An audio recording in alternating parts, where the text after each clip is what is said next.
right, good afternoon, good morning, good evening, wherever you are joining us from.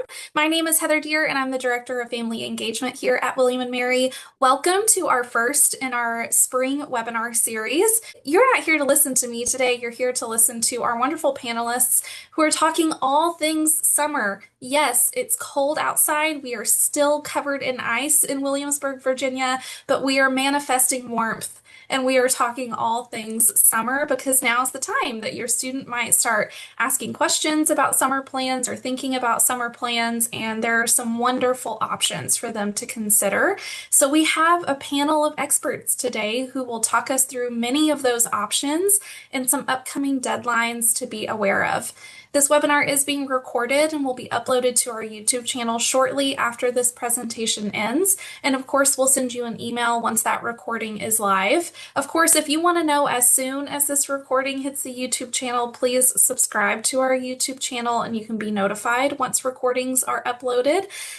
Q&A will happen at the end of our session today. Q&A is turned off for now so we can get through all of our presentations and then we'll do all Q&A at the end. Thanks for being here, everyone. Thanks, families, for attending. I'm excited to learn more about summer options for your students at William and Mary. I am going to start us off with true academics, starting all things summer classes with Shelley Lorenzo. Great, thank you so much. I'm really excited to be with you all today. I have a really quick presentation that I want to go over talking about what summer session looks like and different things to factor in when talking to your student about summer options. I am the Associate Dean for Undergraduate Education in the College of Arts and Sciences. And really broadly, I work to make sure all of our undergraduate students graduate on time.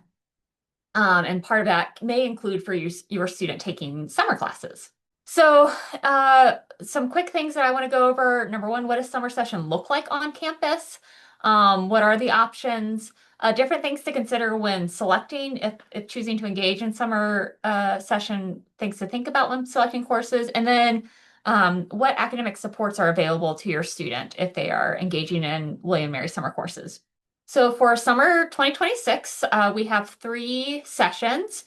Session 1 and session 2 are broken up basically into 4-week blocks. So there's session 1 that starts May 26th, session 2 that starts June 29th, and then we do have session 3 that runs that whole gamut. So from May 26th to July 31st. So different summer courses will run on different summer schedules. But students can see that when they're looking at the course availability. So just as you're thinking about what summer looks like, those are the summer sessions for this summer. And I will say that's pretty standard for us. Our summer school typically doesn't start until around Memorial Day, right after Memorial Day, and then ends by end of July, early August. So the dates you see for this summer are pretty standard across the board. If maybe this summer isn't a good fit for your student, this is pretty normal for us if they're thinking about maybe next summer. So when thinking about enrolling in summer classes at William & Mary, there's a couple different things to think about. Number one, what are you taking? Some students use this time to take major or minor course requirements. Sometimes students take this time to take call requirements or general education program, the call curriculum. Sometimes students will take courses there. This can also be a good time for students. You know, William & Mary has a foreign language proficiency requirement.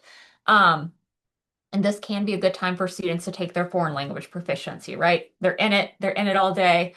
Makes it a lot easier for students to stay on top of a foreign language when they're truly engaged for long periods of time. And then research. We also have a bunch of summer labs running. So it could be that your student is here over the summer earning research credits. Other things to keep in mind is that, you know, it takes 120 credit hours to graduate. And so it could be pure electives that your student decides to take. So it takes 120 credit hours to graduate, 60 credits in residence. So if you're the parent or family member of a transfer student, they still have to earn 60 credits here. So sometimes summer sessions can be a good opportunity to just load up on those residency requirements. Students also have to earn 72 credits outside of their major. So again, maybe it's not something that counts for a specific major or minor requirement. Maybe it's just to get some of those elective credits in. So electives can be a good option too for summer courses. Another thing for students and families to think about is in-person versus remote. So some of our summer courses are in person and some of them are remote. So obviously, if your student is electing to do an in-person on-campus course, what does their housing situation look like? So that's another piece of the puzzle for families and students to discuss. If a student is opting to take one of our remote classes, one thing to think about is we do offer both asynchronous courses and synchronous courses. So if a student is opting for a synchronous remote class, factoring in that time zone equation, right? So if home base is in California, what time does that class look like there? So these are just questions to ask and talk about as a family when looking at summer course options here. I also wanted to make sure I highlighted the academic supports that are available to students during the summer. Basically, everything that is available to a student during the fall and spring semester is also available to your student in the summer. So the advising center is open and running and willing to talk to your students about course selection, any changes that might pop up in their schedule, those sorts of needs. The writing and communication center is also open during summer sessions. They'll meet with students remotely and help them with any writing assignments that may be popping up. The tutor zone also has availability in the summer to support. They can't necessarily run the same large group study sessions that they do in the fall and spring semester, but they are still open and have availability to work with students that are enrolled in summer session courses.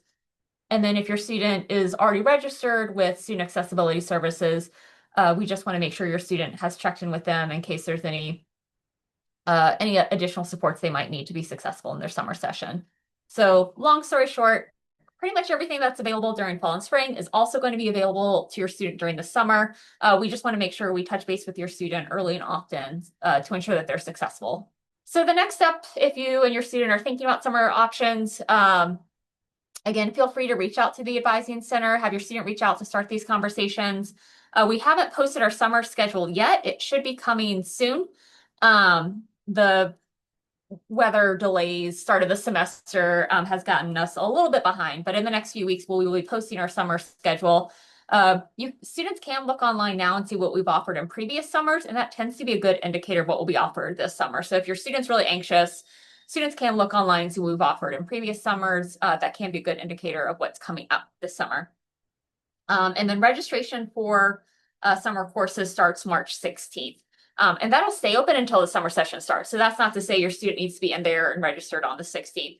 It's just good to know that that's when that registration period starts and to start thinking about what summer session might look like for them. If your student needs any help figuring these things out or has questions, that's what the advising center is there for. So please have your student reach out to advising@wm.edu so we can connect to your student to see if summer session makes sense for them, and if so, what courses might make the most sense for them. So our advisors are always on standby to support your students with their needs. So that's my quick review of summer session here on campus. And now I believe I'm handing the baton over to Kate Patterson in the Charles Center. Thanks so much, Shelley. Let me go ahead and share my slides with you all. Hi, everyone. I am with the Charles Center. My name is Kate Patterson. I'm the Undergraduate Research Program Administrator over in the Charles Center. We're located in Blow Hall, which is the same location as Financial Aid, the Bursar's Office, Office of the Registrar. So it's probably a building your student has already visited at some point. And excited to talk to you about what the Charles Center offers in terms of getting involved with research for students and funding opportunities to do that. So if you haven't heard of us, because our name doesn't really give you a clue about what we do, we wear a lot of hats over in the Charles Center. So these are just kind of the main areas that we support William and Mary students. We are the home of the different scholars programs on campus. I'm also the director of the Monroe Scholars Program. We have a number of academic internships in various areas. We support journalism programs, and we're also kind of the home of the honors thesis process. So it's a lot of different things. But I'll say the common through line for most of these experiences is undergraduate research. So we support helping students connect to all the great opportunities to do research on campus, as well as providing lots and lots of funding for students to be able to take part in those wonderful opportunities. So I'm excited to share a little bit more about the getting involved part of that if your student is not currently involved with research, and then second, what's our big kind of funding application that's on the horizon. So first, if your student hasn't really thought about summer research, just wanted to kind of maybe debunk a few misconceptions about what research is. So I think, what I hear still from a number of students is that research is just for science and math majors. And while, research is, of course, incredibly valuable for students in STEM fields, it's accessible to, whatever discipline your student is majoring in or interested in. So we fund, every summer, pretty much a student in almost every major at William and Mary to do research. In fact, some of the top areas we fund are English and history. So what research may look like in those disciplines, it might be very different if you're doing, research in psychological sciences, interviewing people about their opinions on something, or investigating artistic techniques, or doing some kind of field research through biology or marine science. But it's all research, no matter what shape it takes, and we're supportive of research in all its forms. So related to that, this is a question I get a lot is, okay, well, where would my student do a summer research project? There is research definitely, happening on campus throughout the summer, as Shelley mentioned, but students can do research remotely at home if they can access, online resources through different databases, or depending on the nature of that research. Some students travel to do research. They might go to another country or somewhere else in the US. So it can really be done anywhere. And then this question I get a lot about, if a student's trying to weigh the benefits of doing an internship versus research. And, research offers tremendous value as well. So I hear anecdotally stories from students who say, hey, I, in a job interview, talked a lot about my research that I did, despite the fact that that's not actually directly connected to this job I was trying to get, because there's so many wonderful transferable skills from that research experience. And employers are excited to talk to students who have that background. So just to kind of make a case for that. So I'm going to breeze through this because I want to get to the funding opportunities as well. But we're happy to help students set up a research opportunity and kind of give them that confidence to reach out to faculty mentors. There's kind of a couple different ways a student might approach setting up a project. One would be working with a professor on something they are already doing. So kind of taking some piece of an ongoing project and working with them. Or they can approach a faculty mentor with a topic they're interested in and just find someone who has expertise in that area. So, browsing online, the department's faculty directory, sending out some emails, meeting with mentors to see if they're a potential fit. The student just needs to put themselves out there and kind of do a little bit of homework to find out who would be a good fit. And of course, we have some resources through the Charles Center to help them with that if they get stuck. So talking about our upcoming opportunities. So we have the Charles Center Summer Research Grant and the Honors Fellowship, and I'll explain the differences between the two. So the Charles Center Summer Research Grant, this is a $4,000 grant for students to work on a research project in any area. They just can't be a graduating senior to apply. So the student comes up with a project in conjunction with their faculty mentor, and then they propose that research in the application. It's reviewed by a group of faculty, and then the selected proposals get this grant. And the good news is the majority of proposals we receive, we're able to fund, as long as, it's a well thought out research project with support from that mentor. That $4,000 grant is given to the student at the beginning of the summer as a check. So that could go towards research supplies, or it could go towards whatever they need to support themselves that summer. So, paying rent or travel or offsetting not working during that time. So it's very flexible what that could be used for. It's a 7-week commitment of full-time research, but they could do 14 weeks of part-time research. They could do 3 weeks here and 4 weeks there. So it just has to add up to that equivalent amount of time. And I'll share a little bit more about kind of what comes next if they're funded.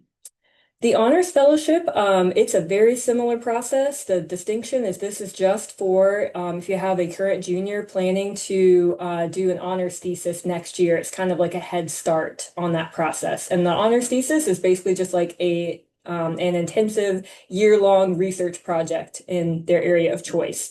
So that's a $5,000 grant for 10 weeks of full-time research. And again, these can take place wherever the student is interested in being. Um, we do have some complimentary housing for students choosing to do research on campus. That is limited in quantity. So, if we have more demand than we have supply, we will really look at, who has the most need, whose research is essential to needing to be on campus to complete it, and who's going to need to be there for the longest amount of time. So at this link, you can read more about that application process for that complimentary housing. And that's kind of runs parallel to this process. So just expectations if they are funded. So they need to, work with that faculty mentor throughout the summer to meet what they've agreed on are their milestones and making sure they're making progress on that research. We have them take a few virtual, they're kind of like hour-long workshops from our wonderful research librarians about doing research and citing sources and presenting your work. And that's just wonderfully helpful for students. We have them check in with us a few times, submit photos. We have a placeholder course they'll enroll in just so we can kind of track everyone who is doing research over the summer. And then when they get back to campus, they get to actually present at one of our on-campus symposia and share their work with the campus community, which is a wonderful developmental experience to be able to speak to a group of people who don't know anything about your research and share that with them. That's a great presentation learning opportunity. And then finally, just to share one more additional opportunity through the Charles Center, if you have a student who is into the arts, so that could be visual art, theater, music, film, dance, you name it, the Catron Scholarship for Artistic Development, they can apply for up to $5,000 to fund some kind of structured off-campus summer experience. So that could be like a master class or, some kind of painting intensive workshop, working with a theater company. There's a lot of different options. The student, finds the opportunity and then applies with a budget to fund that. If they are selected, our group of Catron scholars, when they return in the fall, they get to put on a gallery exhibit of all of their work they've done over the summer. And that's in our Sadler Center on campus, and they get to present their work in that way. So that's really exciting to bring that kind of disparate group of artists together. And we're always excited to select that next group. So if you have an artistically inclined student, definitely make sure they know about this opportunity, which is due March 2nd. I know I blew through a lot of information, so happy to take more questions at the end, but happy now to pass things over to Catherine with the Washington Center. Thanks so much. Let me share my slides. Awesome. So hi everyone, I am Catherine Stapleton. I'm a program coordinator with the Washington Center. I oversee a few different programs here. I oversee our winter seminars, our DC summer session, and our career focus program called Verified. So I want to give you a quick overview of two of the summer opportunities that we offer in DC that combine kind of like academics, professional experience, and career exploration. If you have questions during the presentation, you can jot them down for the Q&A at the end, or you can scan the QR codes kind of like in my additional slides that will direct you to our website to get more info. So before we jump into the programs themselves, I kind of wanted to give you a little context about the Washington Center to help you understand why a program with us is really important to a student experience. We are William & Mary's campus in the city. We have more than 25,000 alumni in the DC region. So one of our main office roles is connecting students with alumni mentors and practitioners in the area as a means of helping them build their professional network. Since 2006, we've been offering applied learning and internship programs that are like blending classroom experience with real world experience.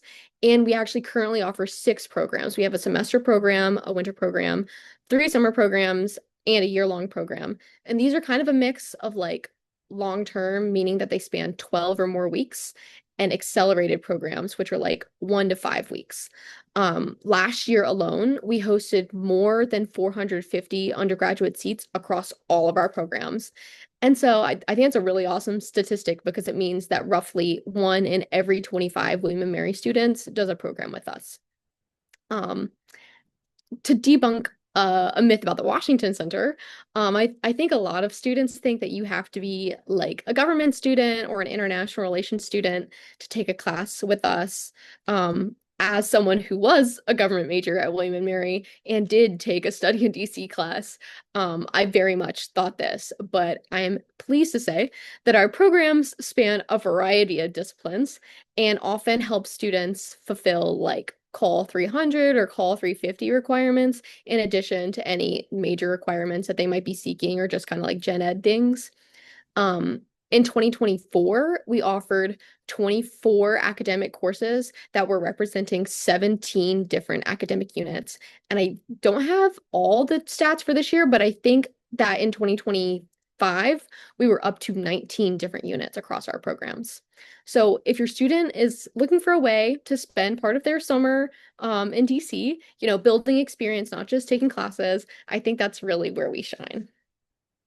So now I'll walk you through the 2 accelerated summer programs that we offer, one that is academic and one that's more skills based.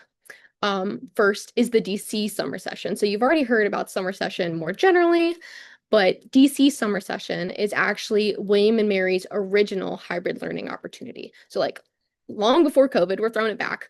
We were already thinking about how to meet students' summer needs in a more flexible way.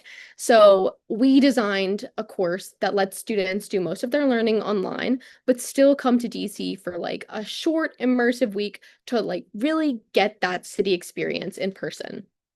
Our summer session also follows the general William and Mary campus summer session.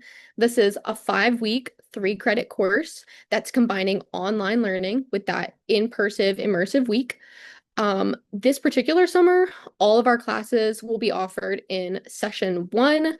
Normally, we have classes across session 1 and session 2. It's just that this summer we're only offering 2 classes.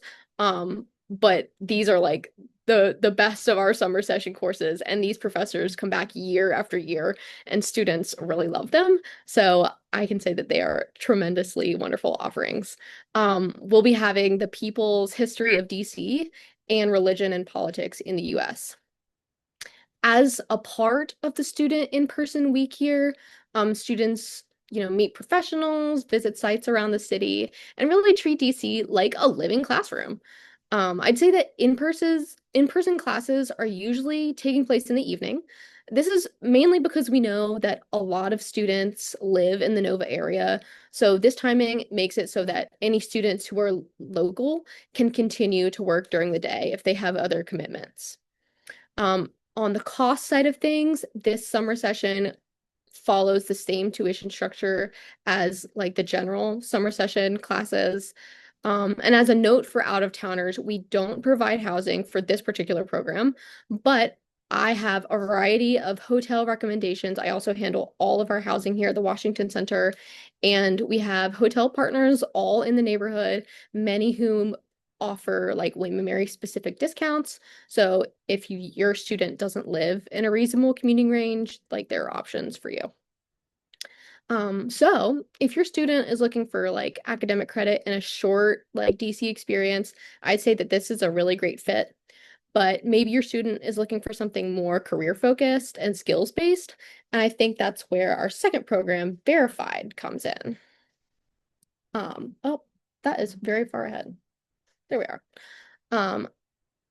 So Verified is our newest program offering. It's a non-traditional class, I would say. Verified is a 1-week practitioner-led program, which is really focused on like hands-on career preparation. in our office, we're always trying to listen to our alumni who support us and who partner with us to help place internships.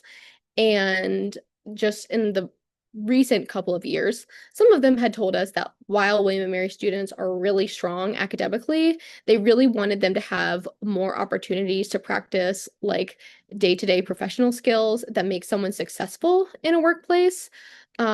Just because students often can't learn that in a classroom. And so we really designed Verified to fill that gap. Last year was its pilot year, and this summer I would say it's back and even more refined. Um, because it is our newest program, we're, intentionally treating it as evolving. We will adjust the tracks and content each year based on feedback we get from the previous year, just to make sure that what we're teaching is staying relevant to today's workplace. Um, so during their 1 week with us in the city, students will work directly with professionals, not professors, through site visits, simulations, speaker panels, and like real world problem solving. For the 3 tracks that we're offering this year, I think to give you an idea of the kind of projects they'll be doing, you should think like mock consulting projects, legal exercises, media storytelling workshops, like that kind of thing.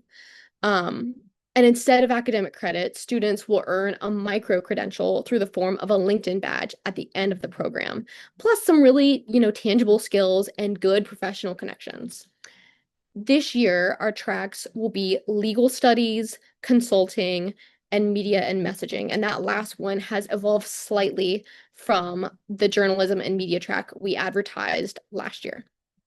The program cost is $1,500, and we don't have the exact dates, but last year everything ran in June, and I think it'll be the same this year. So mostly in like summer session 1, if we were to go by that calendar. Similar to summer session, we don't offer housing for this program, but again, I can make recommendations. I really think that this program is especially helpful for students who are like, looking to hone specific skills in one of these job areas or test drive a career path before committing to internships or grad school. When I did my study in DC program, I felt that it was really important to help me figure out, what kind of career I wanted. And I think people often, you know, forget the importance of knowing what you both want to do and what you don't want to do. So this program is a really good way to figure that out. Um, so if either of these sound interesting to you or to your student, I hope you'll check out the details on our website. You can also, tell your student to chat with me one-on-one if they're trying to, decide what fits their goals. But now I will say thank you and hand it over to Phil. Thanks, Catherine. I always learn something new when I participate in these webinars, so I appreciate it very much. Hello, everyone. My name is Phil Hevlin, and I serve as the Director of Internships and Applied Learning here in the Office of Career Development and Professional Engagement. Our internships team does a variety of things. We work with students to help them with their internship search, everything from career advising and putting on workshops, but we also work very closely with organizations that may have never hired an intern before and want to know or need some technical assistance in developing an internship program. One thing we do is manage one of our flagship programs called the Fuse program, which we'll talk about today as an opportunity for students to think about for summer opportunities. So what is Fuse exactly? It's an acronym. It stands for Funding for Unpaid and Underfunded Student Experiences. We're very fortunate over the last several years, due to the generosity of alumni and parents and friends, we've been able to expand the fund. It's a priority here at William & Mary that students gain access to these internships, research, and other applied learning experiences without finances being a barrier.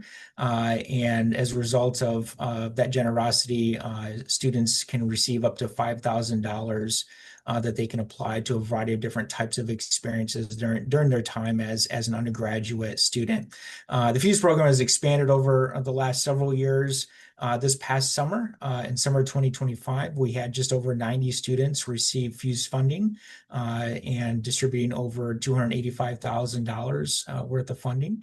It's not limited to any particular major. These experiences run the gamut across different industries and functional roles. We had over 28 majors represented. The funding amounts do vary just because it is an expense-based program. So students, as part of their application process, submit their expenses that they'll have, and then we'll review those and make awards accordingly, which you can see through the chart on the right here, the distribution of the award amounts. That distribution is due to that variability. So just depends on what they need. So one particular student only needed about $300 to apply to their experience, while others might take the max $5,000 for their experience. So I've already mentioned that in terms of eligibility, all undergraduate students are eligible. Right now, we're not able to consider graduate students, but we're hoping maybe in the future that will be a possibility. In terms of the experience itself, as I mentioned, it could be internships, it could be research. Because we have been able to expand the program and expand the parameters of experience types, I'm very pleased to share that this semester we've been able to fund several of our student teachers who are currently in their practicum this semester. So for the first time, we have student teachers who are receiving funding to support their expenses during their student teaching experience. But it has to be, for the summer, it has to be, the experience itself has to be at least 160 hours worth of work over at least a 4-week period. For the summer, typically that's not too challenging. During the academic year, whether it's fall, winter, or I'm sorry, fall, spring, or even winter break, students have been able to squeeze in an experience that meets that 4 weeks or 100 hours during the academic year. They do have to be supervised. We don't want students to kind of be out there on their own. And so it's important that students are being properly supervised during this experience. Experiences that are part of a family business, or maybe the student is engaged in their own kind of startup. Those wouldn't necessarily qualify, but if they're in an organization with an assigned supervisor, that would qualify. Typically with one organization, so students aren't able to can't get funding for multiple experiences that are happening simultaneously. It's really important that we're having students engage in one particular organization and having a substantive experience with them. And of course, the students should be in good standing, financial, academic, so on. In terms of the application for receiving Fuse funding, there is an application process. You may have heard of Tribe Careers. Tribe Careers is our centralized platform that students can access for a variety of different services. They can go in here to search for job opportunities. This is where they schedule student advising appointments with our career advisors. It's where they RSVP for recruiting events. It's also the place where they can apply for Fuse funding. And so as part of the application process, we do ask them to submit a variety of different materials, budget probably being the most important because we do look at that to determine their award amount. And important dates, please note these as you're talking with your student. April 15 is our priority deadline, with April 30 as the final deadline for summer 2025 Fuse funding opportunities. And so it's really important that the student has their opportunity already solidified and ready to go before they apply. And it's the funding itself is distributed as one payment as a stipend that happens early on in their experience so that they can apply that funding to their expenses that they've outlined in their application. I just wanted to highlight a few resources for students who are looking for internships. I already mentioned Tribe Careers had over 24,000 postings in that platform just this past year. So it's a robust platform that pulls in internship experiences from a variety of different sources. We do have a team of career advisors who the students can access during normal business hours, providing internship search strategy meetings, resume, cover letter reviews, helping students prepare for internship interviews, and even offer negotiations. Less so on the internship side, but when they have that full-time offer, happy to sit down with the students and talk about the details about their offer letter. Also providing a variety of different career workshops as well. Next week, I believe, at the timing of this webinar, we have hosting our Museum Expo. So we do provide a variety of different recruiting events during the semester. The Museum Expo is just one example of bringing organizations on campus. It's a great opportunity for students who are interested in working museums or interning with some of these organizations to come and meet with professionals within the industry. We also collect internship experiences from students and with their permission, share that information back out to their classmates. And so we do have access to a interns contact database where current students can view where other classmates have interned in the past, their organization, the position title, the location, and then can reach out to their fellow student and ask, boy, tell me more about that experience. How did you get it? What advice do you have for me? So that's a database that students have access to. And I'd be remiss if I didn't call out some of my colleagues here on the webinar, the Charles Center, Washington Center. What's great about William & Mary is that students have a variety of different access points for some of these internship research, other applied learning experiences. The Global Education Office, Strategic Cultural Partnerships, so many different groups on campus provide access to students. And sometimes there's funding associated, sometimes not. For example, Charles Center, Washington Center, there may be funding. Sometimes students can then augment their funding to get that holistic support for their experience over the summer. And just here's our contact information. The QR code will send you to our Fuse page for additional details, and then our main website, and then our internships email if you have questions about the Fuse program or how students can find internships this summer. All right, with that, I will pass it over to Heather. Thank you. All right, thank you, everyone. Phil, I'm going to echo something you said. Learn something new every time I'm on one of these webinars, which is helpful for me so I can spread some of the good news about what everyone is working on and what opportunities are available to students. Q&A is open now, families. So if you are on the call and you have questions about summer classes, the Charles Center, studying in DC, internships and access to resources or workshops, the Q&A is open now. So I'm going to give everyone just a moment to get those questions in. I am going to ask the panel a question.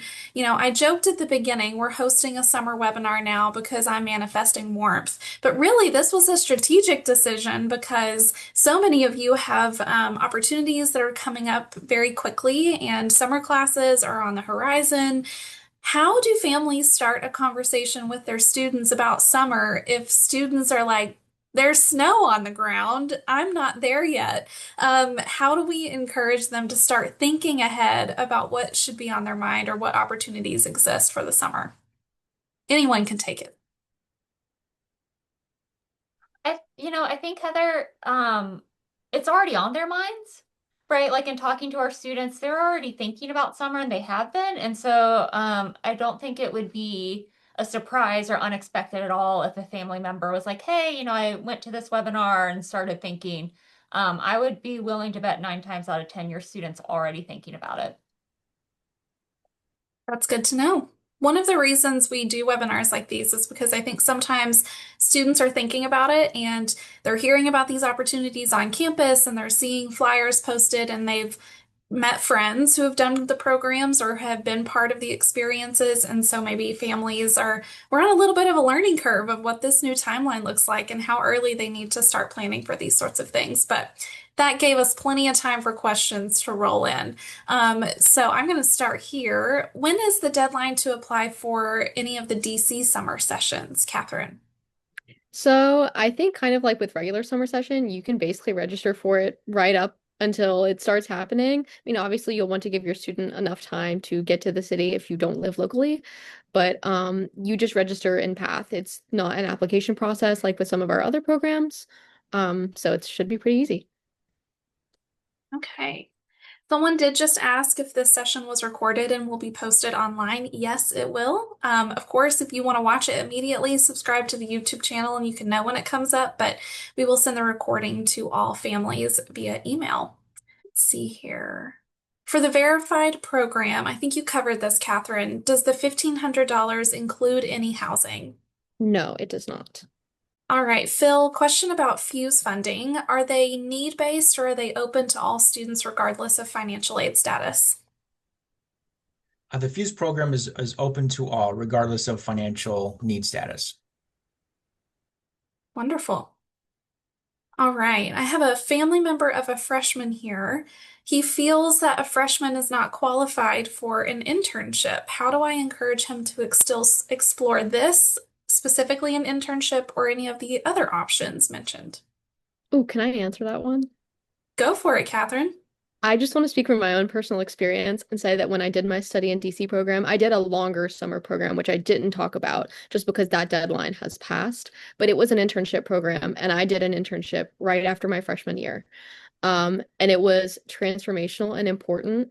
Um, while I think internships are great for students who are further along in their college career, I think getting any sort of job experience at that age is great.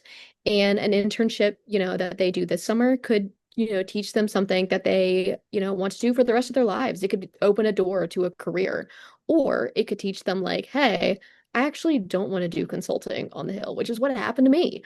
And I still value that internship so much. It was important. I stay in touch with my boss, and it was transformational for a lot of reasons. But I think it can still be an important, learning and teaching instrument, even if they don't feel qualified.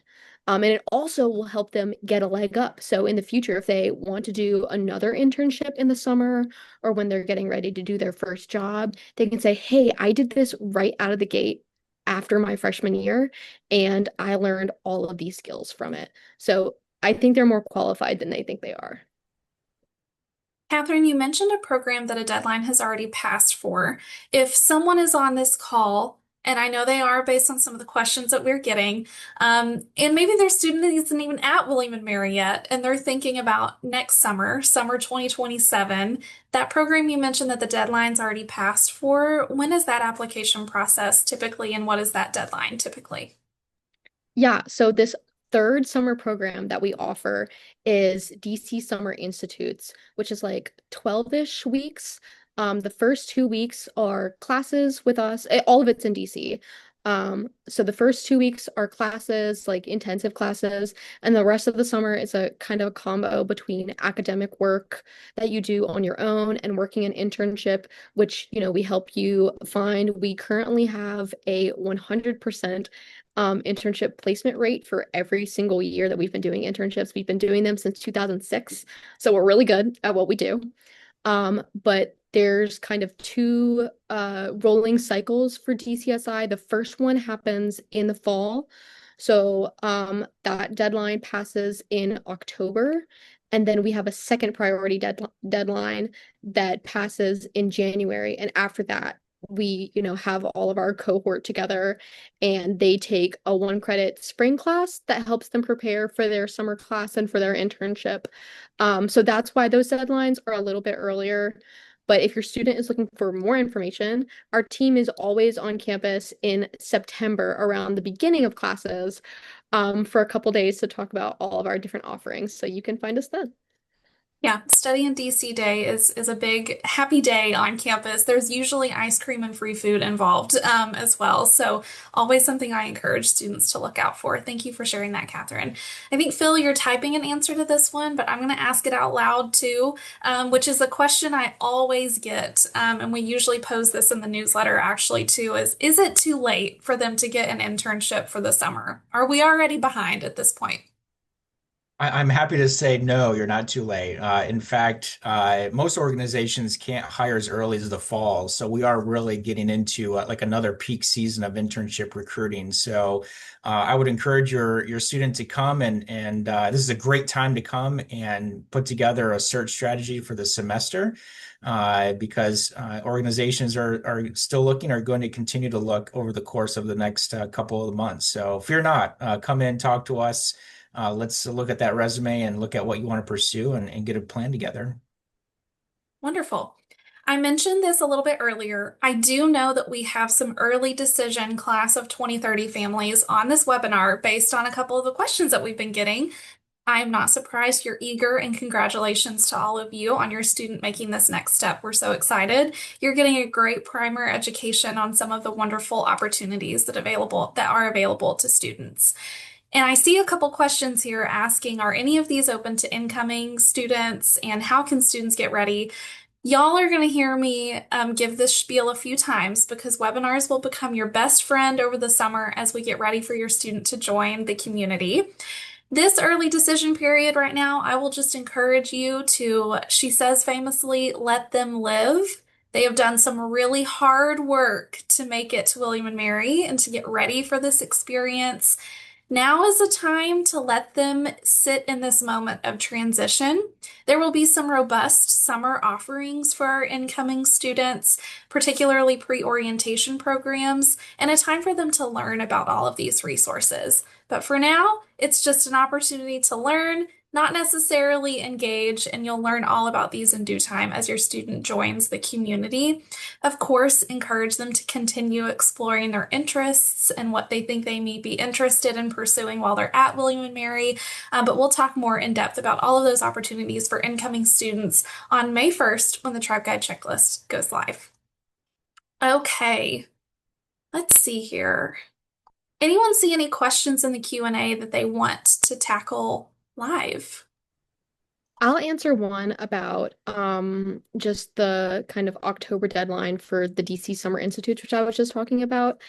I would say that if your student is interested in that course, obviously it will be available next summer and in the summers after that. If they kind of want to do a combo of things since they missed that deadline, I think searching for an internship independently with the help of campus resources is awesome. And then coupling that with like a DC summer session class is really wonderful, just because that student will have time in the morning that they can work their internship, and then during their in-person week in DC, all of their classes will happen in the evenings. So it's a great way to kind of do both, and definitely in a less stressful format, just because DC Summer Institutes moves at a really fast clip and it's a lot of stuff happening at once. Whereas summer session classes, it's spread out over 5 weeks to get that 3 credits, and your in-person week is not super intensive, even though it is immersive. So I think there's a way to, do both at once if you're wanting something for this summer. Thank you. Shelley, we had a couple questions here about some of the summer language courses that you mentioned. Do you know any particulars about those? Perhaps maybe they're all day. Can students typically work and attend classes during the summer? What do you think that experience looks like? Great question. So last summer, as an example, students could take that through summer session 1 and summer session 2, kind of the first sequence, 101 and 102, or the second sequence, 201 or 202. So some of that depends on where your student's placed. But those were online synchronous options. So for example, last summer, the first semester of Spanish was a Monday through Thursday class from 5 to 7 p.m. So it is online. If your student is working for the day, during the day, that may help, as it is an online option. The second semester sequence of that was same thing, Monday through Thursday, but it was 12:20 to 2:20 p.m. So still online, still available online, but maybe not as conducive for summer work. Obviously, it depends on what their summer job is. Again, that should be posted in the next week or two, as we anticipate students will start registering after spring break. But those are just kind of some examples. So they are online options, but again, the timing may depend. It could be during the day or it could be after hours. Thank you. All right, I know that we have typed some answers about study abroad questions. You'll notice we don't have a study abroad representative on our call today just due to the timing. We have passed some of the big summer deadlines for study abroad, of course. that comes with a big asterisk from Heather, which is there are many different programs and opportunities for students to study abroad that maybe are not directly affiliated or connected with William and Mary, our third-party programs. So, of course, encouraging your student to have one of those one-on-one appointments with someone in our study abroad office over at the Reeves Center is a great way to learn about options that still exist for them. That's not me closing a book or a door on study abroad experiences, but just acknowledging that some of those faculty-led programs, their deadlines may have already passed. But just doing some independent research on options that are available, always a great opportunity. And if your student finds a program that they're like, hey, I can go study abroad in X place and the deadline isn't until Y, having that conversation with our colleagues over in Reeves is a wonderful opportunity to explore. So I'm going to go ahead and wrap us up there. I know that was quick. We covered a lot of information. Of course, this was recorded and will be shared after. Just want to thank all of my panelists. Thank you so much for coming on and sharing your opportunities and your deadlines and your information with families so that hopefully they can have some fruitful conversations about summer and we can all manifest a little bit of sun wherever they're headed. Even though the groundhog said 6 more weeks of winter, we will see if that happens. I know, hate to break that news if that is the first you're hearing of it. But thanks again. Hope everyone has a wonderful day and I will see you on the next one. Bye, everybody.